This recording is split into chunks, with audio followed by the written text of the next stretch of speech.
yourself for wrong direction. Your parents have lost.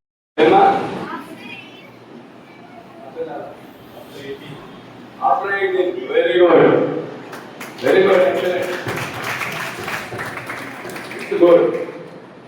18 సంవత్సరాలు నిండకుండా మీరు ఎట్టి పరిస్థితుల్లో మోటార్ సైకిల్ తోలకూడదు. అది డేంజర్. ఇన్స్టాగ్రాము లేకపోతే వాట్సాప్లో చిన్న మెసేజ్ తోటి పిల్లలు బయటకు వెళ్ళిపోతున్నారు.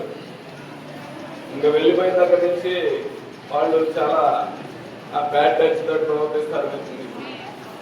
తెలుసు కదా, ఇందాక చెప్పారు కదా బ్యాడ్ టచ్ అంటే. మరి ఇవన్నీ ఉన్నాయి కాబట్టి మీరు ఏం చేయాలి? ఇంట్లో సెల్ ఫోన్స్ వాడద్దు. సెల్ ఫోన్స్ దేనికి వాడాలి?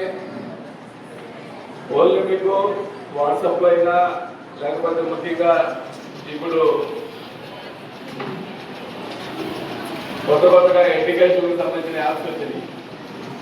వాటిని డౌన్లోడ్ చేసుకోండి, చక్కగా వాటిని అనుగ్రహించండి.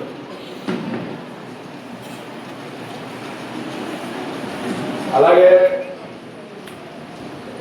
ముఖ్యంగా మనకి ఇంపార్టెంట్ మీరు తెలుసుకోవాల్సిన గంజాయి. గంజాయి గంజాయి గంజాయి ఎక్కడ పెట్టినా గంజాయి అంటే మాత్రం ద్రవ్యాలు. గంజాయి కాదు, ఇది చాలా ఉంటాయి. దాంట్లో కొకైన్ అవి ఇవి చాలా ఉన్నాయి. ముఖ్యంగా మనకి గంజాయి విరివిగా వస్తూ ఉంది. ముఖ్యంగా మీ సోదరులు, మీతో పాటు చదువుకునే మీ బ్రదర్స్ ఉంటారు, మీ క్లాస్లోనే ఉంటారు, మీ సీనియర్స్ ఉంటారు, మీ జూనియర్స్ ఉంటారు. ఇలా క్లాస్ నడుస్తూనే ఉంటుంది. ఒకటి తీసుకొని ఆ పక్కకి వెళ్తాడు. ఇంటర్వెల్లో కానీ సాయంత్రం అయిపోయినా కానీ ఆ పక్కకి వెళ్ళి గోడ పక్కకి వెళ్ళి టక సిగరెట్ తోటి 3 దమ్ములు కొట్టేస్తాడు. వాటిలో గంజాయి పెడుతున్నారు. మళ్ళీ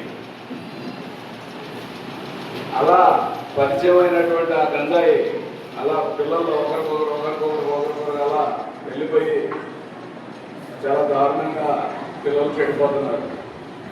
7th class, 8th class, 9th class, 10th class పిల్లలు, పెద్దోళ్ళు కాదు. ఆ కల్చర్ ఎవరికైనా ఉంటే కానీ దయచేసి వదిలేయండి. అది మంచిది కాదు నాన్న. అలాగే ఒక మంచి ఎయిమ్ పెట్టుకొని మీ తల్లిదండ్రుల ఆర్థిక పరిస్థితిని దృష్టిలో పెట్టుకొని ఒక ఎయిమ్ ఏదో ఒకటి ఐఏఎస్ అవ్వాలి, లేకపోతే ఐపీఎస్ అవ్వాలి, లేకపోతే ఒక డాక్టర్ అవ్వాలి, లేకపోతే ఒక మంచి ఇంజనీర్ అవ్వాలి, లేదా ఒక పోలీస్ ఆఫీసర్ అవ్వాలి. అలా ఒక దృక్పథం పెట్టుకొని దానికోసం ఫైట్ చేయాలి. ఇంకా మార్పు అనేది ఇంకా రావాలి. బయటికి వెళ్ళినప్పుడు అబ్బాయిని అమ్మాయిని దొరికితే ఇంట్లో అబ్బాయిని సరే సాయంత్రము వెళ్ళినప్పుడే బయట రావాలనేసి ఫ్రీ చెప్పగలుగుతున్నారు. అమ్మాయిని బయటకు పంపాలంటే సో వాడు కొంచెం ఆలోచిస్తున్నారు పేరెంట్స్ కూడా. అంటే అలాంటి ధోరణి సమాజంలో ఇంకా మార్పు రాలేదు. ఒక ఆడపిల్లని పంపిస్తున్నామంటే ఇంట్లో నుంచి ప్రతి తల్లిదండ్రులు కూడా ఇంటికి వచ్చేంత వరకు కూడా అమ్మాయి సేఫ్ గురించి ఎక్కడ ఉంటుంది, ఏం చేస్తుందని 1కి 4 సార్లు ఫోన్ చేసి మానిటరింగ్ చేస్తున్నారు. అంటే బయట ఏదైతే వ్యక్తులు ఉన్నారో అమ్మాయిల మీద ప్రత్యేకంగా దాడులకు దిగుతున్నారో వాళ్ళ గురించి మనము సపరేట్గా అవగాహన కల్పించాలి అనే ఉద్దేశం మీద మేము స్కూల్కి వచ్చినాము. ఇప్పుడు స్కూల్కి వచ్చినప్పుడు కానీ మీకు ఏమైనా ఇన్సిడెంట్ జరిగినప్పుడు ఎవరైనా ఎమ్మటి పడుతున్నారు, ఈవినింగ్ జరుగుతుంది, మా కోసం సపరేట్గా వచ్చి మమ్మల్ని ఆకతాయి పిల్లలు ఇబ్బంది పడుతున్న కాన్సెప్ట్ మీద వచ్చినప్పుడే ఇమ్మీడియట్గా మీరు మీ స్కూల్ ప్రిన్సిపాల్ కానీ మీ క్లాస్ టీచర్ కానీ తెలియజేస్తే మేము ఆ ఏరియాలో ఉన్నటువంటి వాళ్ళని కొంచెం అవేర్నెస్గా బీట్ తీసుకుంటూ ఉంటాం. అంటే కుర్రోలు ఎవరు వచ్చినప్పుడు కూడా మేము వాళ్ళకి కౌన్సిలింగ్ ఇచ్చి ఫర్దర్గా ఆ పిల్లలకి ఎలాంటి ఇబ్బంది లేకుండా జరుపుకుంటాం. కాబట్టి ఎక్కడికి మీరు మా ఎప్పటి పడుతున్నారు, మేము సైలెంట్గా ఉంటే వాడు ఎక్కువ చేస్తాడు. అదే మీరు రివర్స్ అయిపోయి వాడి మీద తిరగబడేస్తే ఎమ్మటే సపోర్ట్ పక్కన సపోర్ట్ వస్తారు. మీకు ఫ్రీక్వెంట్గా అలాంటి ఇబ్బంది లేకుండా జరుగుతుంది. అంతేకాకుండా ఈ మధ్య ప్రతి ఒక్కరు సెల్ ఫోన్ బాగా చూస్తున్నారు. సెల్ ఫోన్లోకి మనం అన్నం సెల్ ఫోన్ చూడకుండా ఇప్పుడు ప్రజలు ఇక్కడ ఎవరైనా చిన్నపిల్లలు కూడా సెల్ ఫోన్ చూడండి మనం అట్లీస్ట్ నీళ్ళు దాంట్లో అన్నం తినట్లేదు. అంత అడిక్ట్ అయిపోయాము. బాడీ పార్ట్లో హ్యాండ్ ఎలాగో ఒక ఫోన్ కూడా అలానే తయారైంది సొసైటీ వల్ల. ఫోన్ వల్ల ఎంత ఇది ఉపయోగాలు ఉన్నాయో అంత అర్థాలు కూడా ఉన్నాయి. మనల్ని ప్రతి ఒక్కరు ఏమైనా మేడం గారు చెప్పినట్టు నాకే హాయి చెప్తున్నాడు అంటే వేరే వాళ్ళు చెప్పట్లేదు అంటే నాకే చెప్తున్నాడు అనేసి మీరు దాన్ని ఎక్కువ ఫీల్ అయిపోయి వాడికి కావాల్సిన సమాచారాన్ని మీ ఫొటోస్ కానీ మీ పర్సనల్ ఇన్ఫర్మేషన్ కానీ షేర్ చేస్తున్నారు. దాన్ని అవతల వాళ్ళు